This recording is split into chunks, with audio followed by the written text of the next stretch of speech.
Nessa exposição que nós vamos ter aqui, eu procurei, a partir de toda uma ideia que se faz do meu trabalho como ligado ao documento, da experiência do corpo a corpo com o objeto, eu procurei, com zooprismas, trabalhar com uma espécie de volta, um retorno às raízes da percepção.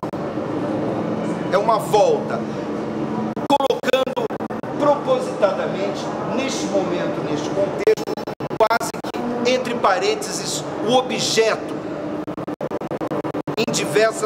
de diversas maneiras, colocar o objeto entre parênteses. É apenas um reposicionamento do olhar e da minha consciência diante do objeto, procurando provocar em mim mesmo uma experiência extática que não poderia ser experimentada a partir daquilo que as diversas linguagens vigentes me oferecem. Zooprismas, volto a este estranho espaço arquitetônico, vidros, ângulos inusitados, colunas colocadas em lugares inesperados, andares que como que deslizando uns sobre os outros. Resolvi ocupá-lo na íntegra e estabelecer dentro do meu trabalho uma espécie de césura, césure em francês seria isso, um corte para um exame da natureza da percepção e a natureza da imagem, essa coisa que eu uso desde sempre de uma forma espontânea, embora trabalhando sobre ela. Então, os zooprismas é dividido em 3 níveis. O percurso, toda exposição é um percurso, toda exposição é um deslocamento do corpo dentro do espaço. Essa é a diferença do cinema, da televisão, né? No cinema nós estamos presos numa cadeira. Isso determina um tipo de experiência sensorial, corpórea, etc. Não digo que seja limitador, mas é específico. Essa imagem projetada no espaço e colocada em sincronicidade com outros elementos, ela vai passar a ter uma função e disparar experiências diferentes. Mas agora, por que não falar da luz? Por que não encarar a luz como um objeto a ser trabalhado? O que eu fiz nessa exposição, que se divide em 3 níveis, que acompanham a arquitetura do prédio de 3 andares, na verdade há mais, foi operar com diversas maneiras com que a luz se comporta. No primeiro andar, que é esse que nós vamos entrar ali, que nós estamos ouvindo já esses sons convulsivos e como que próximos da ideia mesmo de caos, né? O caos onde nós vamos ter uma colocação entre parênteses do objeto e vamos de alguma forma tentar abordar a luminosidade num estado, entre aspas, puro, ou pelo menos mais próximo da própria ideia de luminosidade, que é o que está na base da percepção do cinema, na base da percepção da fotografia, etc. Esse zootrópio, ele forma uma tapeçaria de pulsações. A ideia básica ali, nós temos 3 projetores formando uma tapeçaria com inversões simétricas, onde praticamente figuras novas se formam pela simples relação entre os elementos. Ali nós vamos ter a nossa retina imantada essencialmente pela pulsação luminosa. Então essa é o painel central. Nós temos a Madonna do Raio, à direita, há um monitor onde um rosto é iluminado. Nós só vemos o rosto no momento que uma luz passa por ele. retrato, o retrato é o tema do meu trabalho. Todos os temas do meu trabalho estão aqui.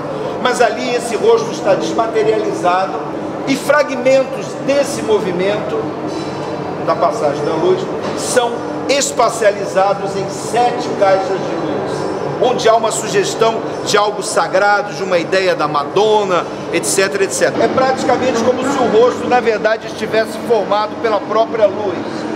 À esquerda, nós vamos ter a instalação das bolas, são as esferas em fuga. É uma instalação muito simples, onde a velocidade com que a imagem é registrada, ela desmaterializa o ferro, tornando-o transparente.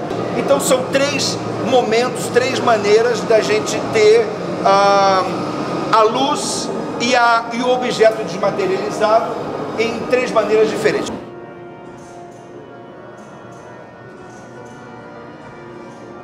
A gente tem essas 3.000 variações.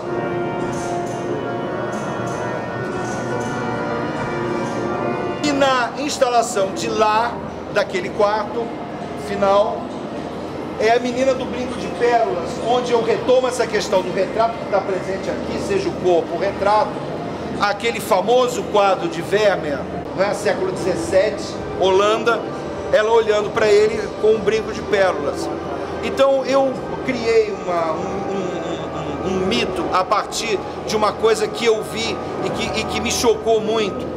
Foi que, observando imagens que eu fiz no Afeganistão, um ano depois, 2 anos, observando um cromo daqueles, eu disse: eu conheço essa mulher, é a menina do brinco de pérolas, é ela, a mesma luz, a mesma sombra, o mesmo casaco, o mesmo lenço e o mesmo brinco, o brinco. Então eu cheguei à conclusão, e essa é a tese daquele trabalho, de que o brinco, talvez ele seja algo que surge no objeto, no modelo, no momento em que o arquétipo da relação pintor e objeto, de sujeito-objeto, ou pintor e seu modelo, atinge a plenitude, o 100%. Em Tiziano chegou a 99, em Velázquez 98,2, não que sejam pintores inferiores, eu até prefiro, mas aquela relação de olhar ali atingiu a plenitude. Aí o brinco surge e o pintor propriamente dito é apontado por Deus, que diz a ele: você pode ver o brinco. O brinco aparece, o pintor registra e esse brinco desaparece na história. Esse mesmo brinco do ano de 1620 e poucos, etc., reapareceu no ano de 2002 na orelha de uma moça no Afeganistão, região bombardeada, pós-contemporânea, e eu era o Vermeer da vez, e Deus me apontou e disse: você vai ver o brinco. E eu vi. Pode ser que esse brinco só reapareça daqui a 3 séculos, ou quem sabe daqui a 500 anos, e aí a tecnologia para vê-lo já será uma outra coisa. Vai virar uma instalação.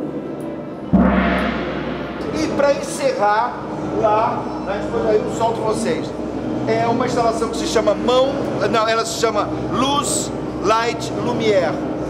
É uma criança que passa a luz de uma mão para outra. É uma homenagem aos 10.000 anos da invenção do cinema.